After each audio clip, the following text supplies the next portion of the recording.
Check the victim. When we encounter an emergency where a victim is clearly in need of assistance, it can seem overwhelming, and we may wonder what to do first. Use this simple process to check the victim and begin taking action immediately. Checking the victim's condition is essential, and it is the first part of reacting in an emergency first aid situation. First, ensure the scene is safe. Second, check the victim for responsiveness and normal breathing. Tap the person's shoulder and shout, "Are you okay?" Hey, are you okay? An unresponsive person is always considered a 911 emergency.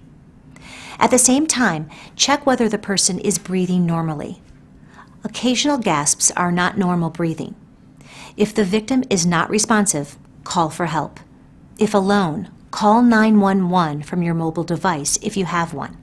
If you don't have a mobile device, you will need to leave the victim to call for help. Before you do, correct any immediate life threats you see, such as opening a closed airway or controlling severe bleeding. Once you reach 911, follow the dispatcher's instructions. If others are around, tell someone to call 911 and get an AED. Keep the phone by the victim. Get an automated external defibrillator if there's one nearby. Check for normal breathing. If no breathing, begin CPR and use the AED as soon as available.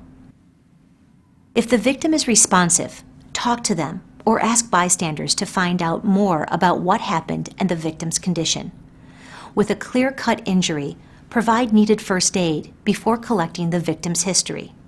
The history can be important because it may identify the victim's condition needing first aid, and because if the victim later becomes unresponsive, the first aider may be the only person able to obtain this information. Collect the victim's history. The sample history format can help you remember the kinds of questions to ask. S equals signs and symptoms. A equals allergies. M equals medications. P equals previous problems. L equals last food or drink. E equals events. Continue to check the victim and provide other care as needed. Dial 911 if the victim's condition worsens, they stop breathing, or are not breathing normally. If they are not breathing, get an automated external defibrillator if there's one nearby. Now it's your turn to practice.